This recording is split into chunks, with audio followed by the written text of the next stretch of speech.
Obrigada, senhor presidente. Seguindo ainda os avisos sobre as audiências públicas, eu queria anunciar, até para dar a maior publicidade possível, farei isso outras vezes aqui nessa tribuna, nas minhas redes, que foi agendada para o dia 22 de outubro, das 10h30 às 13h30, uma audiência pública aprovada pela CCJ para debater a resolução 2427 de 2025, que está sendo questionada perante o Supremo Tribunal Federal mediante uma AD de número 7806. Tá? Essa AD foi distribuída, uma ação direta de inconstitucionalidade, foi distribuída para o ministro Zanin, que ainda não se manifestou nos autos.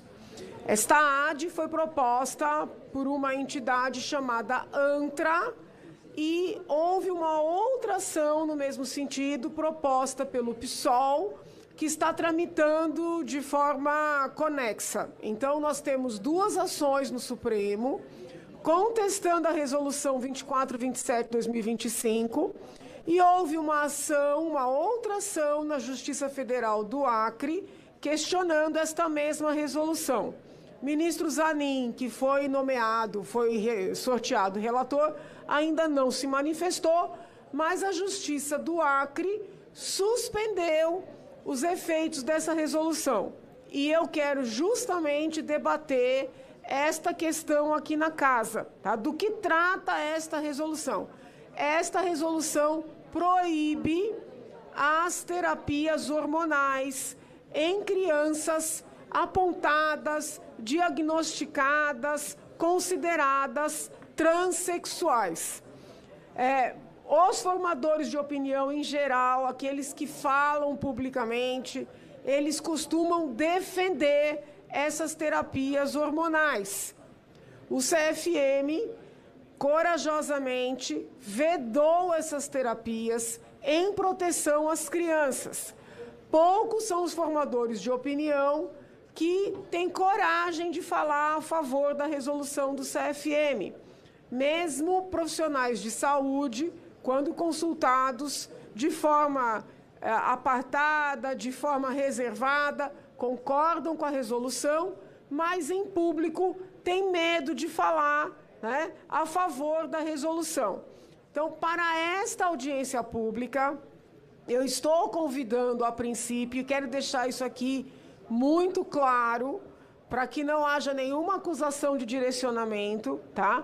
Eu estou convidando, na verdade, a princípio, profissionais que possam explicar a intenção do CFM, a discussão que houve no CFM, o objetivo do CFM com esta resolução.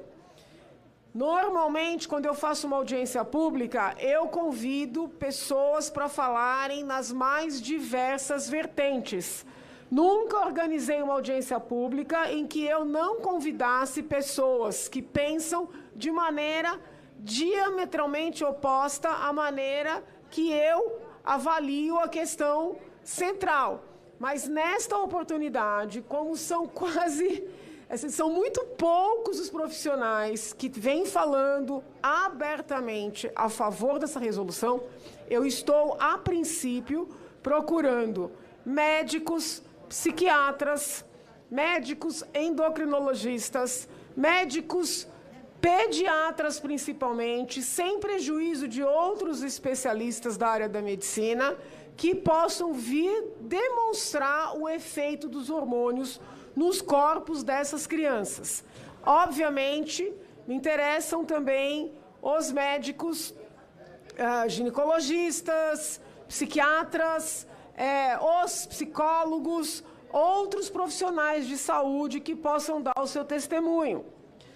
O objetivo não é entrar no mérito, né, da pessoa adulta transexual, não é no mérito de poder ou não poder, porque isso já está mais do que debatido e assentado, inclusive do seu ponto de vista judicial, Existem várias ações no Supremo Tribunal Federal, dando direito às pessoas trans, à denominação, à documentação, a acesso a todos os serviços de saúde e os demais serviços públicos. Então, ninguém aqui pretende debater a questão trans. Nada disso. O que nós queremos conversar a respeito dessas terapias que ministram remédios para as crianças que são diagnosticadas, consideradas, apontadas como trans. Eu tenho até dificuldade no verbo a utilizar. Por quê? Porque não é uma doença, então é complexo falar em diagnóstico, né? E essa é uma crítica do movimento trans. Por outro lado, querem medicar. Então, nós ficamos com dificuldade em escolher um verbo para utilizar, né? Como é que você diz para uma criança de 4 anos de idade que ela é transexual? Você dá essa etiqueta para a criança. Então, ao mesmo tempo que não querem dizer que é doença, e não é, querem medicar. Então, fica difícil escolher aqui uma terminologia. Nós queremos debater qual é o impacto desses hormônios na saúde circulatória dessas crianças, porque mulheres menopausadas que fazem terapia hormonal têm maior propensão à trombose, têm maior propensão a AVC, tem maior propensão a ataque cardíaco. Então, nós queremos entender se tudo isso é gerado no corpo de uma pessoa adulta, qual é a consequência para uma criança. Por isso que eu preciso ouvir os profissionais de saúde.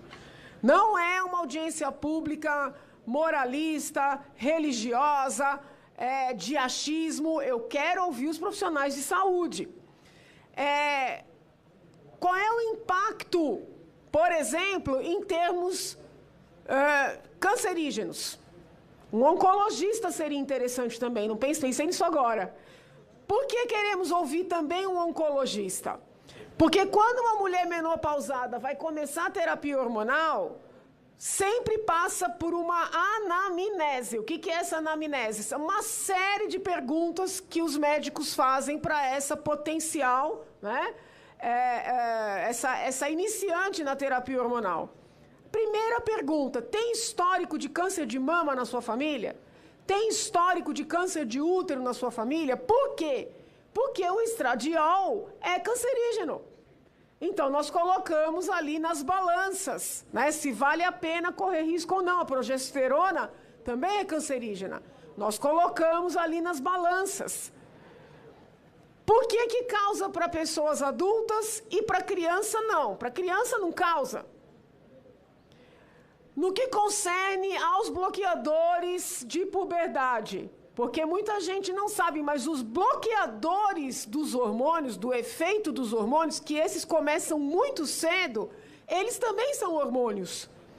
São uma série de textos mostrando efeitos nos ossos das crianças. Então, nós queremos ouvir profissionais da área de saúde que possam falar sobre esses assuntos, sobre essas peculiaridades, essas minúcias, que eu considero da maior relevância. Todos os textos que defendem essas terapias hormonais, eles dizem o seguinte: como a situação da criança trans, que não é aceita, que não é acolhida, que não pode usar seu nome, que não gera muito sofrimento, essa criança pode atentar contra a sua vida, contra a sua integridade física. Então, colocam-se custos e benefícios ali na balança e né, se orienta a fazer a terapia hormonal muito cedo. Mas eles fogem de debater a questão fisiológica. Então, colocam assim: sob o ponto de vista psicológico, psiquiátrico, emocional, é melhor correr os riscos da terapia hormonal, porque essa criança em sofrimento pode fazer algo contra si própria. Essa é a argumentação. Ninguém enfrenta o debate sobre os efeitos cancerígenos, os efeitos circulatórios. São esses pontos que eu quero debater aqui. Então, eu estou aqui de maneira pública anunciando que nós faremos uma reunião nesta Câmara dia 22 de outubro, 10h30. Todos os vereadores, vereadoras estão convidados, seus respectivos assessores, ativistas da causa, todos estão convidados. Todos terão oportunidade de fala, mas eu pretendo convidar como palestrantes profissionais que se disponham a enfrentar os aspectos de saúde, os aspectos fisiológicos. E não essa tese que ganhou força, mas já começa a ser questionada no mundo todo, de que o adolescente, a criança, que não se permite fazer a transição medicamentosa e até cirúrgica, vai fazer um mal contra si. Porque esse é um outro debate. Esse é um outro debate que já vem sendo infirmado no mundo inteiro. Mas o que eu quero discutir aqui é câncer, é trombose, é AVC, é enfraquecimento dos ossos, é osteoporose, porque essa discussão ninguém faz. Se os HCs, os ambulatórios que lidam com essa questão, inclusive mediante esses tratamentos, quiserem participar, serão bem-vindos. Mas eu já solicito aqui publicamente que apresentem números sobre os casos acompanhados posteriormente à terapêutica. Porque se esse tratamento é experimental no país, e é um dever das instituições de ensino e de saúde fazer o acompanhamento posterior.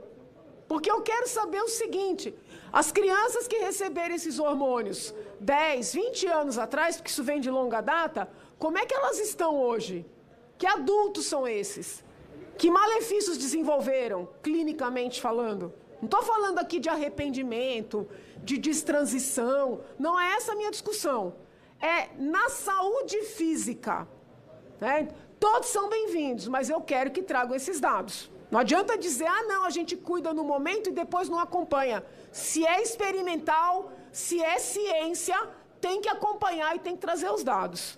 Então, todos estão convidados, eu vou voltar a esse assunto, porque adoram dizer que a gente não deu publicidade, estou dando publicidade com quase um mês de antecedência e convidando a todos. Muito obrigada.